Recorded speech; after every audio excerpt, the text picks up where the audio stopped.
जय हिंद प्यारे साथियों, कैसे हैं आप सभी। स्वागत है आप सभी का GS with RWA YouTube channel पर। और ये नया सीरीज का पार्ट नंबर 7 आपका ये होने वाला है। पार्ट नंबर 7 की full explanation video best handwritten notes के साथ में आपको हम प्रोवाइड कर रहे हैं। टेलीग्राम चैनल हमारा RWA UPP री एग्ज़ाम, ये हमारा टेलीग्राम चैनल है। यहाँ पर सभी क्लासेस की PDF अवेलेबल करा दी जाती हैं। यूपी पुलिस कांस्टेबल के लिए यह सीरीज रामबाण साबित होने वाली है तथा एसएससी के सभी एग्ज़ाम्स के लिए तथा स्टेट के जितने भी एग्ज़ाम आपके होते हैं सभी के लिए यह जिस भी एग्ज़ाम में, किसी भी वनडे एग्ज़ाम में यदि जीएस का पोर्शन है तो ये वो क्लास है जो कि आपको सक्सेस जीएस में बना के छोड़ेगी। तो चलिए दोस्तों, क्वेश्चन नंबर फर्स्ट की स्टार्टिंग हम करते हैं। क्वेश्चन नंबर फर्स्ट आपका कहता है कि त्रिपुरा के लोक नृत्य कौन कौन से हैं। तो ममिता है, वेलकम है, गजानन है, हिक हक है, हौजागिरी है, लहवांग है, बमानी है, मोशाक, सुलमानी और मेलाडोम यहाँ के लोक नृत्य देखने को मिलते हैं। पंजाब के लोक नृत्य आपका गिद्दा, कीकली, जागो है। हरियाणा का फाग और शांग, उत्तराखंड का छोलिया देखने को मिलता है। भरतनाट्यम के कलाकार कौन कौन से। तो टी वाला सरस्वती, गीता चंद्रन, मीनाक्षी श्रीनिवासन, मीनाक्षी चित्तरंजन, रुक्मणी देवी अरुंडेल, मालविका सरकार, अलार मेल वल्ली देखने को मिलते हैं। नेक्स्ट आपका पॉइंट आता है उड़ीसी के कलाकार। तो विजयनी सतपति, मणिपुरी कलाकार निर्मला एवं सविता मेहता योगी मणिपुरी के कलाकार देखने को मिलते हैं। कथक के कलाकार कुमुदिनी लखियाँ। कर्नाटक संगीत की रानी किसे कहा जाता है। तो MS सुब्बुलक्ष्मी को कर्नाटक संगीत की रानी कहा जाता है। इनको भारत रत्न 1998 में मिला। रमन मैग्सेसे अवार्ड इनको 1974 में मिला। और UN में इन्होंने प्रदर्शन कब किया। तो 1666 में इन्होंने UN में प्रदर्शन किया। नेक्स्ट आपका पॉइंट आता है लता मंगेशकर को भारत रत्न कब मिला। तो 2001 में इनको मिला था। इन्हें मेलोडी क्वीन के नाम से भी जाना जाता है। वीणा वादक कौन है। तो जयंती कुमारेश, ज्योति हेंगड़े, राजेश वैद्य, सिद्धार्थ बनर्जी। संतूर वादक आपके तरुण भट्टाचार्य, R विश्वशरण। तबला वादक आपके संदीप दास साविर खान। नेक्स्ट आपका आता है सितार वादक कौन है। तो बुद्धादित्य मुखर्जी, इलियास खान आपके देखने को मिलते हैं। नेक्स्ट आपका पॉइंट आता है मलयालम का नववर्ष विशु देखने को मिलता है, जो कि केरल का भी नववर्ष देखने को मिलता है। कल केरल मलयालम का यह विशु आपका न्यू ईयर देखने को मिलता है। उगादी नववर्ष ये कहाँ का है। तो ये साउथ का है, यानी दक्षिण भारत का यह देखने को मिलता है, जिसमें कर्नाटक, आंध्र प्रदेश प्रमुख देखने को मिलते हैं। नेक्स्ट आपका पॉइंट आता है पोंगल जो कि तमिलनाडु का देखने को मिलता है। महाराष्ट्र का नववर्ष गुड़ी पड़वा, पंजाब का आपका वैशाखी, असम का आपका बोहाग बिहू, उड़ीसा का पाना संक्रांति, ये आपके महाविषुव कहते हैं। तमिलनाडु का नववर्ष आपका पंथड़ू, गोवा का आपका संवत्सर पांडवो, मणिपुर का आपका चौरावा, जम्मू कश्मीर का नवरेह, और आपका यूपी का, बिहार का गुड़शीतल, और आपका यूपी का खिचड़ी नववर्ष देखने को मिलता है। नेक्स्ट आपका पॉइंट आता है क्रिकेट की जो गेंद है उसकी परिधि कितनी होती है। तो 8.81 से लेकर 9 इंची तक यह देखने को मिलती है। बैट की लंबाई कितनी होती है। तो 38 इंच और चौड़ाई 4.25% देखने को मिलती है। इसकी जो गेंद की जो परिधि है वो 224 से 229 मिलीमीटर, और आपका या फिर मैं कहूँ कि 22.4 से 22.9 सेंटीमीटर देखने को मिलती है। स्टाम्प जो होती हैं आपकी, उनकी लंबाई 38 इंच या 72 सेंटीमीटर होती है। पिच की लंबाई 22 गज होती है। चौड़ाई इसकी 3.05 मीटर देखने को मिलती है। बास्केटबॉल में जो खिलाड़ियों की संख्या होती है वो 5 होती है। वॉलीबॉल में 6 होती है। नेटबॉल में 7 होती है। बेसबॉल में 9 देखने को मिलती है। जो बीवा बास्केटबॉल है उसमें 10-10 मिनट के 4 क्वार्टर देखने को मिलते हैं। 5 मिनट तक ओवर टाइम यह खेल हो सकता है। इसकी जो बॉल होती है उसका वजन 600 से 650 ग्राम होता है। और जो यह कोर्ट में होता है तो कोर्ट की माप कितनी होती है आपका। तो यह इसकी जो है माप होती है 28 गुणे के 15 मीटर, यानी कि 28 इसकी लंबाई होती है और इसकी चौड़ाई है वो 15 मीटर देखने को मिलती है। बास्केट की जो ऊंचाई होती है, यानी जो बास्केटबॉल में जो एक गोला सा होता है जिसमें आप जो बॉल होती है उसको फेंका जाता है, उसकी जो ऊंचाई होती है वो 3.05 मीटर देखने को मिलती है। नेक्स्ट आपका पॉइंट आता है विश्व आर्द्र भूमि दिवस 2 फरवरी को मनाते हैं। 1971 में रामसर सम्मेलन हुआ ईरान में। यह आपका इंडिया में 1982 में, इंडिया इसमें 1982 में शामिल हुआ था। थीम इसकी 2023 में थीम क्या है। तो wetlands and human well being. वर्तमान साइट इसकी रामसर साइट और 80 देखने को मिलती हैं। भारत की पहली रामसर साइट आपका चिल्का झील उड़ीसा बनी। दुनिया की पहली साइट कोबोर्ग ऑस्ट्रेलिया बनी। 80वीं जो साइट है वो आपका तमिलनाडु की है, भारत की है, और लॉन्गवुड 16 देखने को मिलती है। सबसे बड़ी रामसर साइट सुंदरवन वेस्ट बंगाल, सबसे छोटी रेणुका हिमाचल प्रदेश देखने को मिलती है। सबसे ज़्यादा साइट वाला स्टेट कौन सा है, तो वह है तमिलनाडु जिसमें 16 हैं, जबकि यूपी की बात करेंगे तो यूपी में 10 रामसर साइट देखने को मिलती हैं। राजस्थान में पुरुषों का जो साक्षरता है वो 79.19% देखने को मिलती है, तथा जो फीमेल की साक्षरता है वो 52.12% देखने को मिलती है। यानी कि 2011 की जनगणना के अनुसार जो राजस्थान की जो साक्षरता का जो अंतर है वो सर्वाधिक देखने को मिला है, यानी 27.07% देखने को मिला है। केरल का जो केरल आपका राज्य है उसकी जो है जो साक्षरता है वो आपका 94% है, लक्षद्वीप की 91% है, मिजोरम की 91.33% देखने को मिलती है, लक्षद्वीप की 91.85 देखने को मिलती है। नेक्स्ट आपका पॉइंट आता है भारत की साक्षरता। भारत की साक्षरता जो है आपके 74.04% देखने को मिलती है।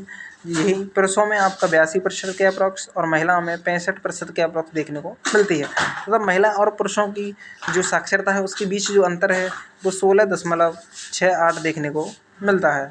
नेक्स्ट आपका पॉइंट आता है जो अधिकार हैं, संविधान में अधिकार दिए गए 6 प्रकार के अधिकारों का वर्णन किया गया है, जिसमें समानता का अधिकार, स्वतंत्रता का अधिकार, शोषण के विरुद्ध अधिकार, आपका धार्मिक स्वतंत्रता का अधिकार, संस्कृति एवं शिक्षा का अधिकार और संवैधानिक उपचारों का अधिकार, जो कि आर्टिकल 32 में इसको बताया गया है। नेक्स्ट आपका यहीं से बनता है क्वेश्चन कि समानता के अधिकार में कितने आर्टिकल हैं, तो आपका 5 आर्टिकल हैं। स्वतंत्रता के में आपका 4 आर्टिकल हैं। शोषण के विरुद्ध में आपका 2 आर्टिकल हैं, 23 और 24। स्वतंत्रता का जो आर्टिकल है वो आर्टिकल 25 से 28 है, इसमें 4 आर्टिकल हैं। इसी प्रकार से यहाँ पर बताए गए हैं। नेक्स्ट आपका पॉइंट आता है नर्मदा एवं ताप्ती नदी, इनके मध्य में सतपुड़ा श्रेणी पड़ती है। जो आपका नर्मदा नदी है वो रेवा नदी इसका अन्य नाम है। एमपी और गुजरात की जीवन रेखा इसे कहा जाता है। अमरकंटक एमपी से इसका उद्गम होता है, जबकि ताप्ती का जो उद्गम है वो एमपी से होता है, मुल्ताई एमपी से।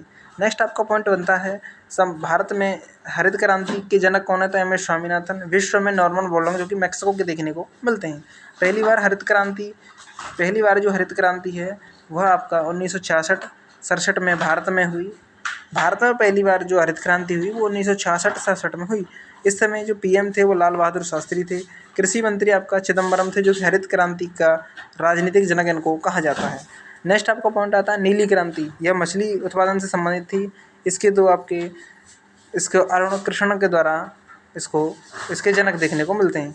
गुलाबी क्रांति के जनक दुर्गेश पटेल, स्वर्ण क्रांति के जनक निरपुख तुतेज, लाल क्रांति के जनक विशाल तिवारी, सिल्वर क्रांति की जनिका यानी कि माता तो इंदिरा गांधी देखने को मिलती हैं। जो आपका एगमार्क जो कि कृषि पर आता है, कृषि के उस पर, तो एगमार्क एक्ट कब आया, यह 1937 में आया, कृषि उत्पादों पर लगाने के लिए। नेक्स्ट आपका आता है न्यूनतम समर्थन मूल्य एमएसपी। मिनिमम इसका मतलब होता है मिनिमम सपोर्ट प्रोडक्ट। एमएसपी जो भी आपका MSP agriculture cost and prices जो आपका कमिश्नर है उसके द्वारा इसको चलाया जा रहा है। यहाँ जो न्यूनतम समर्थन मूल्य है, न्यूनतम समर्थन मूल्य निर्धारण कौन करता है, यानी जो एमएसपी को कौन निर्धारित करता है, तो agricultural costs and prices commission है, CACP। यह इसको निर्धारित करता है एमएसपी को, जो कि 1985 में आया। स्थापना इसकी कब हुई, तो 1965 में इसकी स्थापना हुई। पुराना नाम इसका क्या था, तो एग्रीकल्चर प्राइस कमीशन इसका पुराना नाम था। पुराना नाम इसका एग्रीकल्चर प्राइस कमीशन यानी कृषि मूल्य आयोग इसका पुराना नाम था। 1985 में इसको agricultural costs and prices commission इसका नाम रख दिया गया। नेक्स्ट आपका पॉइंट आता है इसके अंतर्गत 22 फसलों को एमएसपी में रखा गया है, जिसमें 7 अनाज हैं, 5 दालें हैं, 7 तिलहन हैं, 3 वाणिज्यिक फसलें कपास, खोपरा और आपका जूट। गन्ने के लिए FRP को बनाया गया, यानी फेयर एंड रिम्यूनरेटिव प्राइस इसको बनाया गया है। नेक्स्ट आपका पॉइंट आता है मौलिक अधिकारों के उल्लंघन, यानी कि यहाँ पर जो क्वेश्चंस का हमारा जो प्रोसेस है वो थोड़ा सा गड़बड़ हुआ है। प्रैक्टिस सेट बिल्कुल सही है, लेकिन नंबरिंग में मिस्टेक हुआ है। यानी कि यहाँ से आपका जो छठवां जो 10वां जो आपका क्वेश्चन है उसके बाद से यहाँ पर हमने डायरेक्ट 25वां क्वेश्चन ले लिया है, बस इतना यहाँ पर अंतर हुआ है। तो नेक्स्ट आपका क्वेश्चन बनता है क्वेश्चन नंबर 11। मौलिक अधिकारों के उल्लंघन को चुनौती दी जा सकती है तो सुप्रीम कोर्ट और हाई कोर्ट में। बंदी प्रत्यक्षीकरण 24 घंटे के अंदर अपराधी को कोर्ट में पेश किया जा सकता है आने जाने के समय को छोड़कर। परमादेश क्या कहता है? तो यह एक लैटिन भाषा का शब्द है और इसका अर्थ होता है हम आदेश देते हैं। उत्प्रेक्षण जो आपका होता है उसमें सुप्रीम कोर्ट हाई कोर्ट के अधीनस्थ जो न्यायालय होते हैं उनको रद्द किया आदेशों को रद्द किया जा सकता है। प्रतिषेध में आपका स्टे ऑर्डर आते हैं, स्टे वगैरह जो लगती है। और अधिकार परीक्षा यानी कि बिना अधिकार के कार्य करना, यानी कि यदि कोई व्यक्ति सब ऐसा ही नहीं है लेकिन वह एसआई के बीच में घूम रहा है तो और यदि वो पकड़ा जाता है तो अधिकार परीक्षा के अंतर्गत पकड़ा जाएगा, क्योंकि वो उसको अधिकार नहीं है एसआई बनने का, क्योंकि वह सेलेक्टेड नहीं है, वो केवल एक फर्जी है। कौन है? वो फर्जी है। और यदि वो फर्जी और पकड़ा जाता तो वो बिना अधिकार के सेवा दे रहा है, कार्य कर रहा है, लोगों को लूटने का काम कर रहा है। तो इस प्रकार के व्यक्ति के लिए अधिकार परीक्षा लगाया जाएगा। नेक्स्ट आपका आता है आइवर जोनिंग्स, जो डीपीएसपी को तो पुण्य आत्मा लोगों की पवित्र आशंका मात्र है, उन्होंने ये कहा है। जबकि केसी विहिर का कहना है कि डीपीएसपी को लक्ष्य एवं आकांक्षाओं की घोषणा पत्र कहा है इन्होंने। ग्रेनेवल ऑस्टिन ने कहा है कि डीपीएसपी यहाँ पर होगा पी, डीपीएसपी और जो मूल अधिकार हैं को संविधान की आत्मा इन्होंने कहा है। और इनको डॉक्टर बी आर अम्बेडकर ने अनूठी विशेषता कहा है, डीपीएसपी को अनूठी विशेषता इन्होंने कहा है। केटी शाह ने क्या कहा है? तो केटी शाह ने कहा है यह एक ऐसा चेक है जो कि बैंक अपनी सुविधा के अनुसार दे करेगा, यूज़ करेगा। अधिकार परीक्षा आपका किसी और के काम को करना ही अधिकार परीक्षा आपका लगता है। बौद्ध धर्म में जो त्रिरत्न है बुद्ध धम्म और संघ है। माध्यमिक जो आपका दर्शन के प्रतिपादक हैं वो कौन है? तो आंसर आएगा आपका नागार्जुन। जो माध्यमिक दर्शन के प्रतिपादक हैं वो हैं आपके नागार्जुन। भारत का आइंस्टीन भी नहीं कहा जाता है, इनकी रचना है माध्यमिक सूत्र। सापेक्षा का सिद्धांत भी इन्होंने ही दिया और बौद्ध भिक्षु यह देखने को मिलते हैं। नेक्स्ट आपका पॉइंट आता है क्वेश्चन नंबर आपका बुद्ध चरित्र के रचनाकार अश्वघोष देखने को मिलते हैं। प्रथम बौद्ध संगीति जो है आपकी, तो यहाँ से बौद्ध संगीति से प्रश्न यहाँ पर बनते हैं तो पूरी लिस्ट यहाँ पर दे दी गई है। कि पहली बौद्ध संगीति 483 BC अजातशत्रु इस समय राजा थे, राजगृह राजस्थान था आपका, और इस समय अध्यक्ष महाकश्यप थे। इस तरीके से आप इन्हें पढ़ लेना, पाँचों की पाँचों बहुत ही ज़्यादा मोस्ट इंपॉर्टेंट ये होने वाली हैं, ये आपकी इम्पोर्टेंट होने वाली हैं, इनको ज़रूर से आप देख लें। इस समय थोड़ा सा और मैं एक्सप्लेन ऐसे किए देता हूँ। जो आपकी चौथी जो बौद्ध संगीति हुई थी उसमें जो अध्यक्ष थे वो वसुमित्र थे, उपाध्यक्ष थे वो अश्वघोष थे। उपाध्यक्ष कौन थे? अश्वघोष देखने को मिलते हैं। नेक्स्ट आपका आता है मिलिंद पन्हो, जो कि एक पाली ग्रंथ देखने को मिलता है। मिनंडर और बौद्ध भिक्षु नागसेन की वार्ता का वर्णन इसमें किया गया है। जो आपका विनय पिटक है इसमें संघ जीवन के नियम बताए गए हैं। अभिधम्म पिटक दार्शनिक सिद्धांत दिए गए हैं। सुप्त पिटक में आपका बौद्ध धर्म के बौद्ध धर्म के सिद्धांत, यहाँ थोड़ा सा मिस्टेक हुआ है, यहाँ पर होना है आपका सिद्धांत। क्या होना है यहाँ पर? आपका सिद्धांत होना है और उपदेश। नेक्स्ट आपका पॉइंट आता है स्थल और नदियों का संगम। तो रुद्रप्रयाग कहाँ होता है? अलकनंदा मंदाकिनी पर होता है। इसी प्रकार से आपका नंदप्रयाग है, अलकनंदा और नंदाकिनी। कर्णप्रयाग आपका अलकनंदा पिंडार। देवप्रयाग आपका भागीरथी अलकनंदा। विष्णुप्रयाग आपका अलकनंदा धौली गंगा के साथ में बनता है। जो आपकी गंगा की सहायक हैं जैसे सोन है, रामसर है, सरयू है, महानदी है, गंडक है, कोसी है, तमसा है। सबसे लंबी सहायक कौन सी है? तो यमुना देखने को मिलती है। यमुना की सहायक कौन है? बेतवा है, केन है, चंबल है। नेक्स्ट आपका पॉइंट आता है बिहार का अशोक कोसी नदी को कहा जाता है। यह अपने पर्वतन के लिए कुख्यात देखने को मिलती है। बंगाल का अशोक दामोदर, झारखंड का अशोक दामोदर, चीन का अशोक पीली नदी हवांग रिवर से कहा जाता है। नदी घाटी क्षेत्रफल की दृष्टि से, नदी घाटी बेसिन जो होते हैं आपके क्षेत्रफल की दृष्टि में सबसे बड़ी नदी कौन सी है? तो वो है आपकी महानदी, जो कि आपका 1,41,589 किलोमीटर स्क्वायर का एरिया इसने घेरा हुआ है। छत्तीसगढ़, एमपी, उड़ीसा, झारखंड और मध्य महाराष्ट्र में यह देखने को मिलती है। नेक्स्ट आपका पॉइंट बनता है न्यूनतम समर्थन मूल्य एमएसपी जो है आपका ये क्या है? तो यानी कि सार्वजनिक वितरण प्रणाली को बनाए रखने के लिए, बफर स्टॉक के निर्माण के लिए सरकार जिस मूल्य पर अनाज खरीदती है उसे एमएसपी कहा जाता है। 2024 में एमएसपी मूल्य कितना है? तो गेहूं के लिए 2275, सरसों के लिए 5650, मसूर दाल के लिए 6425, चना के लिए 5440 और जौ के लिए 1850 देखने को मिलता है। भार का जो फॉर्मूला है W = mg होता है। जी आपका ध्रुवों पर मैक्सिमम होता है तो आपका जो भार है वो ध्रुवों पर ज़्यादा होता है। केंद्र पर जी आपका 0 होता है तो यदि शून्य जी को अगर हम यहाँ पर शून्य कर देंगे तो यह भार भी शून्य हो जाएगा। तो केंद्र पर भार कितना होता है? शून्य होता है। नेक्स्ट आपका पॉइंट आता है बैरोमीटर के जनक कौन है? तो आपका टॉर्सैली जनक देखने को मिलते हैं। टॉर्सैली जनक देखने को मिलते हैं। यह वायुमंडलीय दाब को मापने के काम आता है। धीरे धीरे यदि यह कम होता है तो वर्षा का चांसेस, अचानक गिर जाए तो तूफान के चांसेस, और ऊपर उठ जाए, धीरे धीरे ऊपर उठे तो मौसम साफ होने के यह संदेश देता है। गति का जो जड़त्व होता है तो वह किस पर बेस्ड है? तो जैसे कि आप यदि कोई यात्री बस में बैठा है और बस चलती है तो सिर अचानक से पीछे हो गया, तो ऊपर का जो हिस्सा है उसका अचानक पीछे होना ही गति का जड़त्व कहलाता है। नेक्स्ट आपका पॉइंट बनता है कि पीने के पानी को कैसे शुद्ध किया जाता है? तो क्लोरीन के द्वारा और ब्लीचिंग पाउडर CaOCl2 के द्वारा।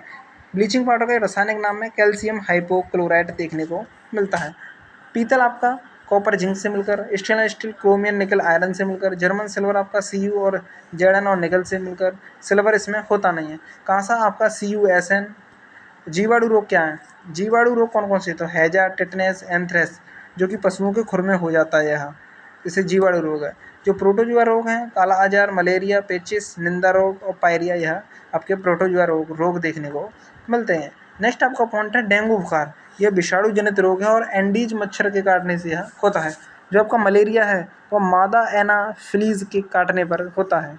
चिकनगुनिया और जीका वायरस का एशियाई बाघ मच्छर होता है, उसके काटने से यह होता है।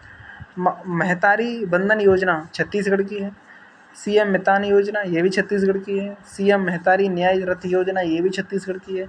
हमर सुथर लायक अभियान ये भी आपका छत्तीसगढ़ का है। कमल योजना मिजोरम की देखने को मिलती है। स्कूल ऑन व्हील्स स्कीम आपका मणिपुर की देखने को मिलती है।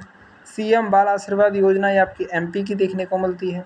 भारतीय पैरालंपिक समिति के नए अध्यक्ष किसे चुना गया है? तो देवेंद्र झाझरिया को चुना गया है। पहले पैरालंपिक खेल कब आयोजित हुए? तो 1960 में रोम में आयोजित हुए। जो देवेंद्र झाझरिया हैं ये भाला फेंक से संबंधित देखने को मिलते हैं।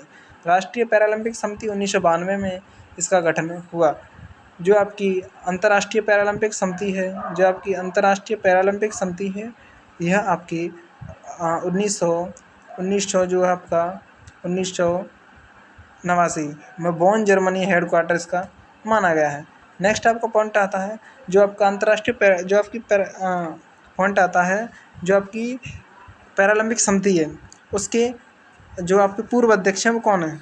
तो पैरालंपिक समिति के जो पूर्व अध्यक्ष हैं वो दीपा मालिक थी, जो कि 2016 में शॉट पुट में सिल्वर मेडल उन्होंने जीता, और शॉट पुट में सिल्वर मेडल जीतने वाली यह पहली भारतीय थी। पैरालंपिक में गोल्ड जीतने वाले पहले भारतीय मुरलीकांत पेटकर देखने को मिलते हैं, जिन्होंने 1972 में यह कारनामा कर दिखाया। नेक्स्ट आपको क्वेश्चन नंबर 39, माजुली मुखौटे और पांडुलिपि पेंटिंग जो इन्हें GI टैग मिला है, ये किस राज्य से संबंधित है? तो असम से। काई चटनी और डोंगरिया कौंदसाल जो कि इन्हें भी GI टैग मिला है, यह उड़ीसा राज्य से संबंधित है।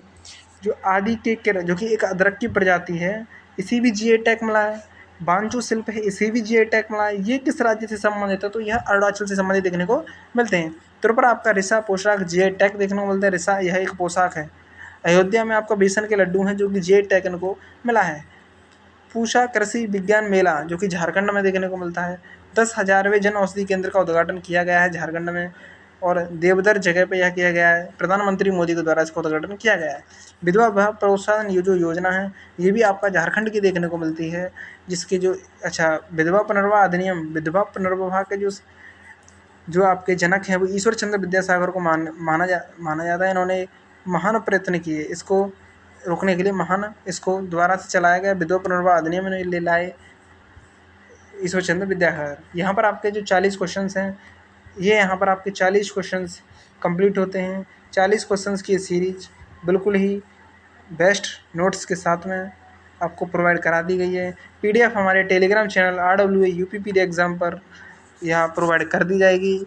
वीडियो अगर अच्छी लगी हो तो वीडियो को लाइक, शेयर और चैनल को सब्सक्राइब करना बिल्कुल भी ना भूलें। साथ ही साथ सभी साथी पीछे की क्लासेस का भी रिवीजन करते रहें, जो कि आपके एग्ज़ाम के लिए बहुत ज़्यादा बेनिफिशियल होने वाला है। तो थैंक यू दोस्तों, thank you for watching video. जय हिंद, जय भारत, वंदे मातरम।